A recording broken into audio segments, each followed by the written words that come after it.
All right, Knicks Nation, we need to talk. Because winning a championship doesn't mean the target on our backs disappears. If anything, it just got bigger. And I don't think enough people are talking about who's actually gunning for us next season. So let's get into it. And if you agree with me by the end of this, smash that like button. Because trust me, this is a conversation worth having. Here's the thing nobody wants to admit. When you're on top, everybody wants a piece of you. Every team in this league is circling the calendar for their shot at the champs.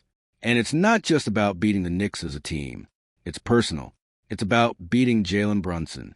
Because right now, like it or not, Brunson is a measuring stick. He's the guy other players are comparing themselves to. He's the guy other fan bases are furious they have to watch lift that trophy instead of their own guy. So today I want to break down 3 players who I genuinely believe are going to treat next season like it's personal business with Brunson. Not just basketball. Personal. Let's start with the most obvious one, and honestly, the one that should scare us the most if we're being real with ourselves. Victor Wembanyama. Now think about this for a second. San Antonio built their entire future around this kid. Every scout, every executive, every fan in that organization has been dreaming about the day Wemby leads them to a title. And what happened? Brunson and the Knicks stood in the way. Wemby didn't just lose a game. He lost the biggest stage of his career so far, and he lost it to a 6'2" point guard who's supposedly too small, too slow, not athletic enough. All the narratives people love to throw at Brunson. Imagine being 7'4", generationally gifted, and getting outwilled by a guy who wasn't even a lottery pick. You think Wembanyama is going to forget that? Absolutely not. He's going to spend this entire offseason getting stronger, getting faster, getting meaner. And when San Antonio and New York cross paths again, that is not going to be a normal regular season game. That's going to be revenge basketball. And honestly, I respect it. But I also think Brunson eats that up. He loves being doubted. So bring it on, Wemby. We'll be ready. Now let's talk about a rivalry that honestly should be circled on every Knicks fan's calendar the second the schedule drops. Tyrese Halliburton. Look, I know the Pacers had a rough season. Injuries wrecked them. But let's not pretend that erases what happened before that. The last time Halliburton was healthy and locked in against these Knicks, he beat us. He took New York apart in a way that still stings if you were watching. So don't let one down year fool you into thinking this rivalry is dead. It's not dead. It's dormant. And dormant rivalries have a way of exploding back to life. And can we talk about the fact that these two literally had a face-off in the wrestling ring? I'm not making this up. Halliburton himself compared this rivalry to some of the most heated feuds in WWE history.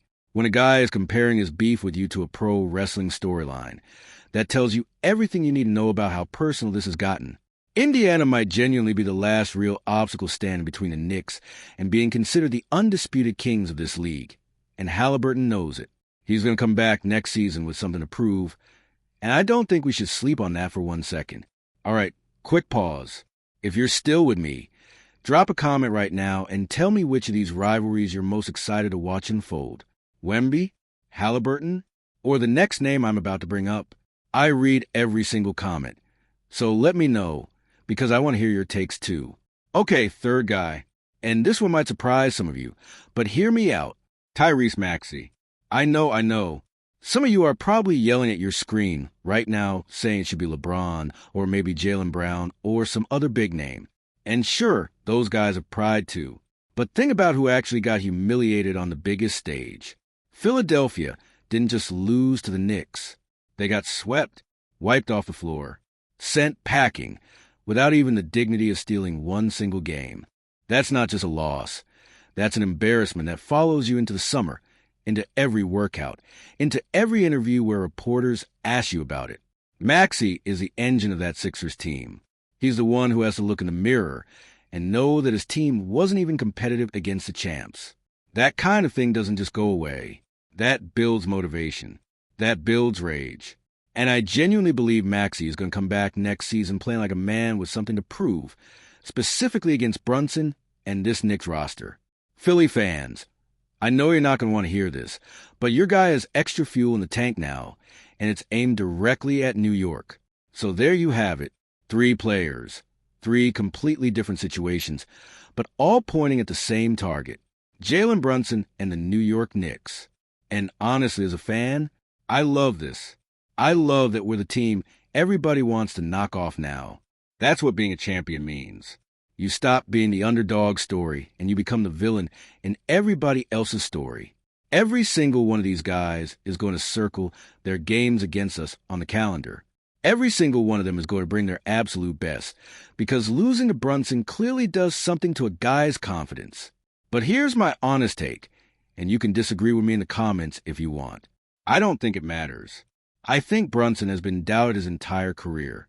Too small, too slow, not a real number one option, all of it. And every single time somebody tries to prove him wrong, he just finds another gear. So Wemby can get bigger. Halliburton can get healthier. Maxey can get angrier. I don't think it changes the outcome.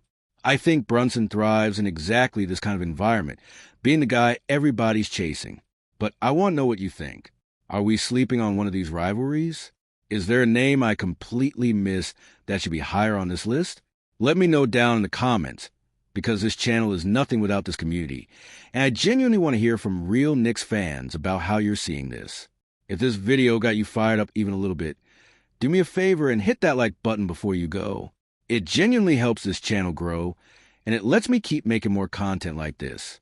And if you haven't already, subscribe, because we got a lot more breakdowns coming as we get closer to next season. Knicks fans, we didn't get here by being liked. We got here by being champions. So let every single one of these guys come with everything they've got. Let's see what happens. Thanks for watching. Drop your thoughts below. Hit that like button, and I'll see you in the next one.